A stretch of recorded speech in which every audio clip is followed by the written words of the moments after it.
Hey everyone, my name is Sophia and I am here joined with my friends Richard and Jordy, and they are both from Kurumbuka Leadership Solutions, which is one of the amazing organizations that our global ministries gets to partner with.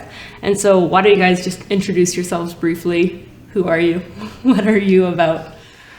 I'm Richard Taylor, and I have a wife, Erica, and 4 kids. Just recently adopted a little girl from Rwanda.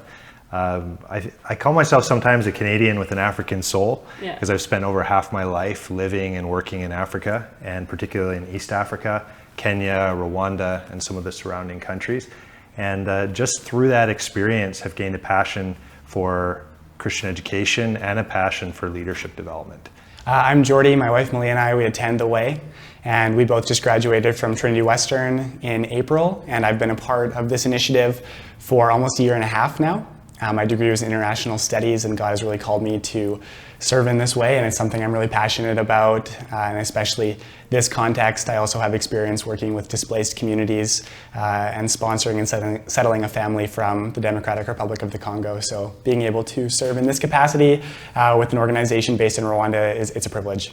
Yeah, I love it. I've had the privilege of getting to know you guys and the organization through its formation over the last couple of years, and I'm so encouraged by it. So Richard, could you just tell us a little bit about Kurumbuka Leadership Solutions, the mission, the vision, the heart behind it, what you guys are doing, and just share a bit about that with us to give everyone a picture of what you're all about. Yeah, so really the essence of what Kurumbuka is all about is to develop and to empower local African leaders through a Christ-centered approach to leadership development. And our heart is essentially to identify leaders who are already doing something, or God's given them a vision to make an impact within their community, and then to come alongside those leaders, to empower them, to equip them in the vision that they've been given, to network them with other like-minded leaders who have a similar type of passion, and then to kind of release and encourage them in the work that they're doing. So at the end of 2019, I knew that this church plant was a thing, that people were working towards a launch September 2020, and was just reading a little bit more about it, and I saw in some of the written content that leadership development just kept coming up, and it was a priority. And I thought back to the work that we're doing based in Rwanda, but wanting to spread throughout the continent, and I saw so many synergies and so many opportunities for mutual impact, because even though we are located in different parts of the world, the aim is the same. And how can we raise up leaders, godly leaders, that are unearthing the potential, the skills that God has placed in them? So then I reached out to some of the team at The Way and just started to brainstorm, and was really excited about where this partnership can lead, and we know that God's going to open some incredible doors. One thing that I was thinking about as Jordan was talking is that, it's not a one-way street. The partnership isn't just about because there's this common passion for leadership development, how can The Way help our leaders? Our hope would be to actually see ways that your church congregation, that individuals within the church are deeply blessed and impacted by the faith of leaders as they lead within their own context in East Africa as well. In so much of the work we do in missions and international development, we impose outside solutions, or we think that money is the main way that we're going to solve something. Too often we miss the obvious, which is that God has actually already called and placed local leaders in their own context, who know language, who know what needs to be done to make a difference, and who are already trying to do something. And if we would just sort of mobilize to come alongside those leaders, then the impact we could make could be exponential. So Kurumbuka really emerged out of conversations and training with a number of leaders who said, we need to do this throughout the whole region. And so we started an organization.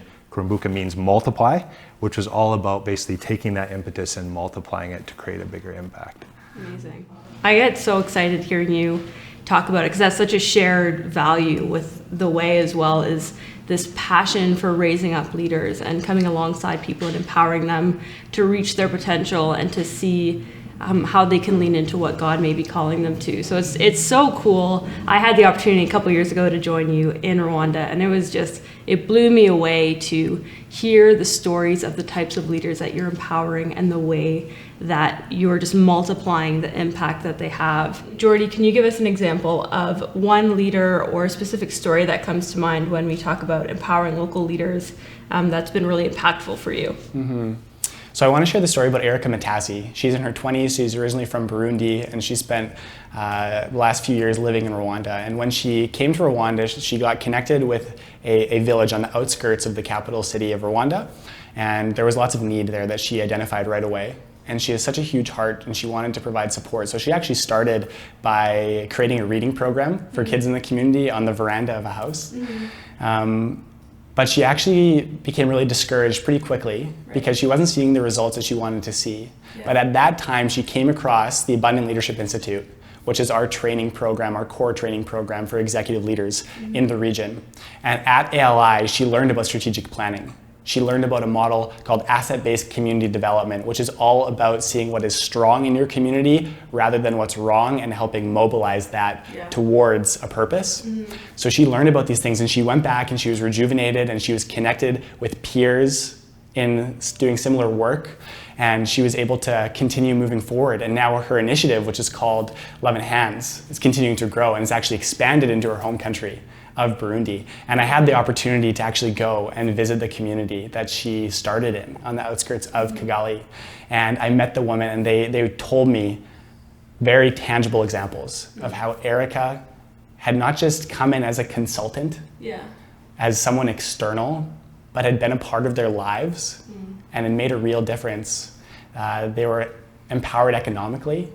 They started making different forms of pottery, and there's actually a rabbit farm and a chicken farm, and now they don't have to worry about having 3 meals a day. They don't have to worry about paying school fees for their kids, and their relationships with their husbands have improved because there's more respect and there's more dignity.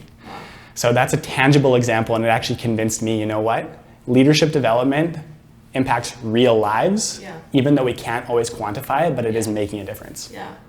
Guys, it's been such a rich time.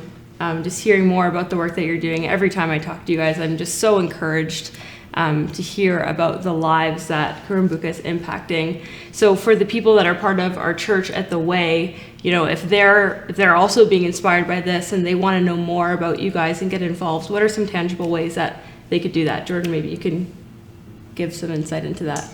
Yeah, I think so. First and foremost, we really want to actually connect you with the leaders that we're serving. And it probably seems a little bit counterintuitive that there are 2 Western guys sitting in front of you talking about developing and empowering African leaders. So please check out our website, check out our social media, and one of our priorities is just sharing the stories of the individuals that we have the privilege of walking alongside.